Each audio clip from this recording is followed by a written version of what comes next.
So it's Saturday Night Live, and we have a bunch of updates for you, which starts with the Godfrey Phillips scam. Basically, I call it a scam because not many people know how family dynamics can actually turn into boardroom politics. We recently saw what happened with the Gautam Singhania and Nawaz divorce, and how the public feud actually did nothing to the Raymond board. They also went for an independent IPO listing for Raymond Lifestyle. But when it comes to the Godfrey Phillips family, the Modi family, Samir Modi has accused his mother of taking away his share. And today's update says that he has retired from the board, she has assumed a higher position, and here comes in the sister into the picture. A woman plotting against the boy or the son of the family is a concern that needs to be dealt from a legal and a social perspective, because this is going to actually give in way to another plethora of issues. Now, last month in the prime time, I had talked about Vinesh Phogat and how the government had kept her away from the medal. Now, there's more fuel to the fire because she has joined the Congress. Now, I am nobody to justify that move. There are accusations that this has been planned and plotted for probably 2 and more years, since the farmers' protests or since the Wrestlers Federation protests. But the real truth here is that this is now being used as a scapegoat by Brij Bhushan. The accusation is that she was not competent, Vinesh Phogat was not competent, and it's good that she lost the medal. So, I mean, when you mix politics with sports, what is the kind of extent that we're going to go to when it comes to the nation's honor? Now, we had discussed on how we should not be really happy about the tallies in Olympics. Even in Paralympics, India is doing like brilliantly great, but still you're on the 17th rank. It's just the major countries, the PRC, People's Republic of China, it's UK, and it's the others who are making an impact. It's the Western world who's still really on the top of the markings, but when it comes to India, we're still lagging behind. Is it because every single issue that we have in the country, or every single person who rises to an occasion becomes a point of contention to a point where they're dragged down? Vinesh Phogat has today joined the Congress. There were reports that she might be fighting her sister Babita Phogat. But how much truth lies to the fact that this was planned, or is there speculation that this was an impulsive decision after the loss? Only time will actually unveil this. And more than that, I believe it doesn't matter what party she joins, because no party is a washing machine, as was stated. What really matters here is if she will be doing justice to her role in public service. Now, here we talk about a very major issue, that is of BYJU's. Then another auditor, BDO, has resigned, citing irregularities and withholding of information. Akash Institute, which is actually BYJU is the parent company of Akash, has now sued Akash for has now sued BYJU's. Akash has now sued BYJU's for legal suits, and this is going to get murkier because every time BYJU's has a reply ready, every time they're on the defensive foot. Now, for those who don't know, they have the biggest PR agency, and as sources say, the PR agency is no longer continuing with them. BYJU's is in real soup. It is now proceeding towards insolvency. Every single day, the news is only going to get worse. The debate still continues. What happens to the public money? What happens to the people's trust? And what happens to ed tech in the country? Is it going to change form? Is it going to be technology into industry finally, and not something that is started in the name of revolutionizing and changing everything from scratch, what BYJU's tried to do? The approach was good, the after sales were not. I've done extensive coverage on this. If you want to have a check on that, please check out the YouTube channel, the Uncensored Stings, as well as the round table that we had. Apart from that, Hexaware, the biggest IT, like one of the biggest IT services contenders in the country, is going to file for a 9,900 crore IPO, which is the biggest for India's IT services sector. Now, for those who don't know, Hexaware was actually listed in 2022, but in 2020 it was delisted, and a decision to again be listed is going to have ramifications. So, the offer for sale is after its parent Cargill made the same.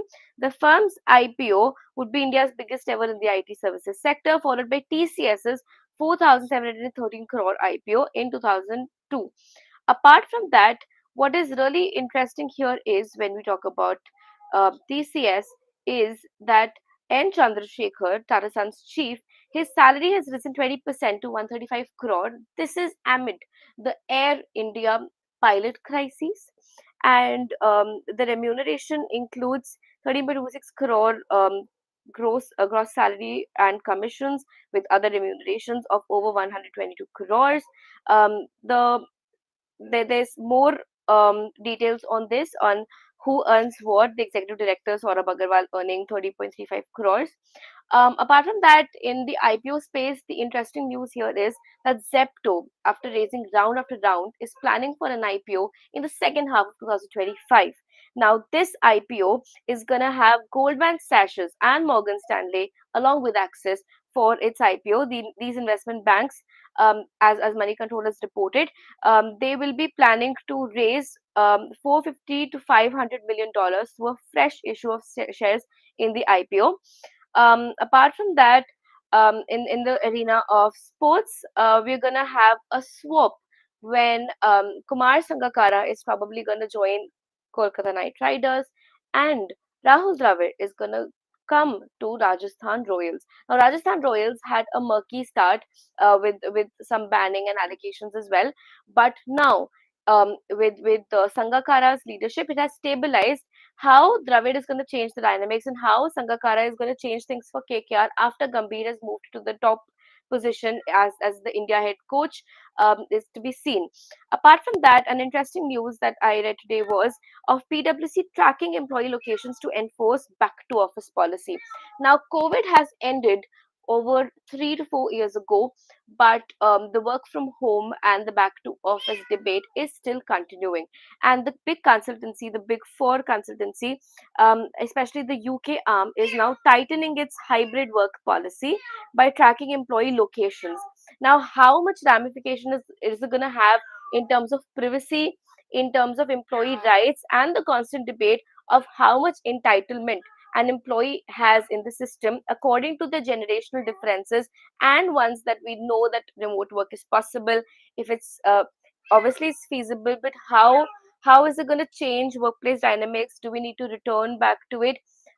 This case is unfolding, and the PwC mandate is only going to add fuel to the back to office debate.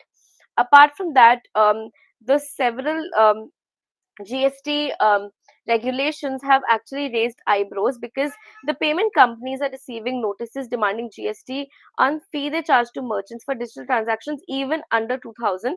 Reported by the Economic Times, authorities are reportedly demanding tax from fiscal year 2017 and 18.